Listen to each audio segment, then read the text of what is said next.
There are a lot of things that can separate us in life and make us individuals. Our gender, our preference in sexuality, our religion, where we choose to live. But there is one thing that all of us have in common that we all kind of need to sweep from under the rug, and that's experiencing pain. Whether you're young or you're old, we're all going to experience the inevitable when it comes to life, and that's experiencing pain. I cannot stress to y'all how many times I've gone through situations where I literally felt like I wasn't going to make it.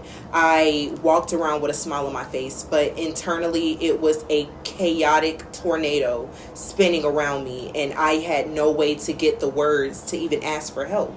So, how do you help yourself in helpless moments? Well, let's talk about it. Cause I don't want the simple life. It's the fine things I like. I want my champagne all night with you. Baby, you don't know what you do to me. Between me and you, I feel a chemistry. I won't let no one come and take your place. Cause the love you give. Now, like I said, y'all, we all are going to experience pain, myself included. One of my first memories regarding pain was when I was a little girl and I was told that I was adopted, that my parents were not my parents. That shaped me for the rest of my life. That moment shaped that little girl and is still shaping the grown woman that you're sitting here watching today. Whatever that moment was for you, that you experienced pain, that pivotal moment in your life that caused you to have a difference of perspective, we are looking at that moment because that moment that the younger you saw the world differently shaped who you are even till this day. Now, some of us are still holding on to negative emotions or negative attachments when it comes to these experiences because let's be real, pain is going to leave a very bad taste in your mouth, but you can overcome those negative experiences and actually use those to transform you for the better. In that moment when that 8-year-old girl felt that distress, felt that anger, that pain, that breaking inside of her, it opened up a lot of different portals or doors to other emotions such as distress, such as trust issues, anger issues, depression, anxiety. It opened up so many different avenues when it came to emotions. And as I grew, I chose to stay on those paths that were negatively affecting me. And not only me, but my life altogether. I could not have certain healthy relationships. I didn't manage my money wisely. I didn't make great choices. It was hard for me to let other people in because I was scared of the pain that came with that heartbreak that I initially felt when I was 8 years old. Each emotion has a ripple effect. When you feel that emotion, it sends a signal to the rest of your body, to the rest of your being that, hello, this is what I'm feeling, and this is what I'm feeling intensely. And your body is going to naturally respond to those emotions. So when I'm saying that, I felt anger in that moment, that led to a whirlwind of living in anxiety, living in distress, stress, depression. You see what I mean? It opens up so many other doors to so many other things. So I got to the point in my life where I was like, God, I'm sick of having these emotions. I don't want to be an angry person. I don't want to be an angry friend. I don't want to be a mean mom. Like, what do I do with these emotions that can positively impact myself, my life, and the people that I come in contact with? I want people to be able to experience the true healing power of God through me because, God, I need you to heal me.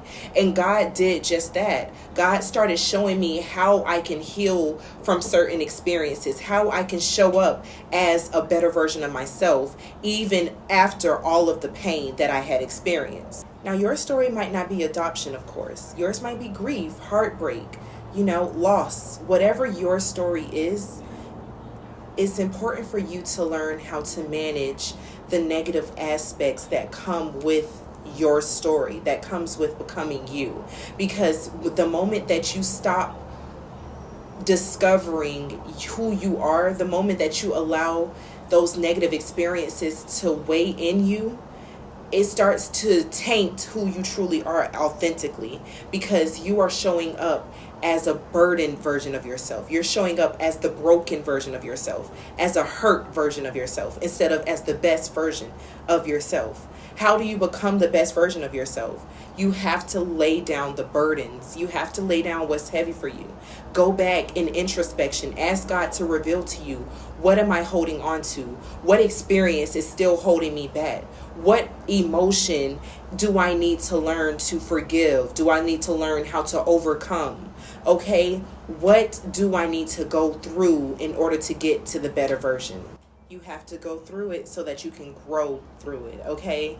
There's not an emotion that you're going to be able to sweep under the rug, okay? And if you do want to sweep it under the rug, that's fine. That's your choice.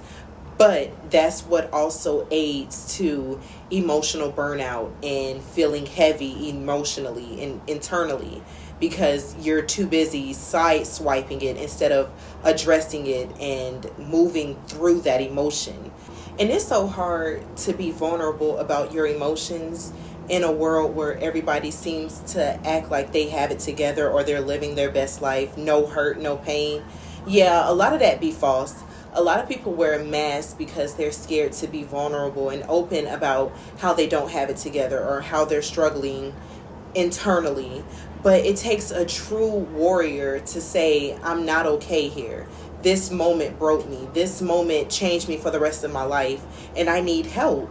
And seeking that help in a positive way literally makes you an overcomer altogether. So that is so important, being vulnerable and honest about your emotions in a given time, because it's easy to put on a mask, but what about what's behind the mask? I encourage you to write a letter to yourself in that moment and ask God to reveal to you, what is it that I need to change? Why did this experience change me the way that it did? And show me how to go through this so that I can become the better version of myself. I know you're tired of feeling weighty. I know you're tired of feeling depressed and feeling down, because I am, okay?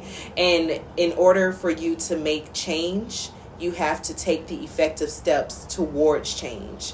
So write that letter, you guys. I love you so much. Whatever you're going through in this time, just know that you are not alone. God called you to this moment in life for a particular reason, and God wants to see how you make this story a part of his story, okay?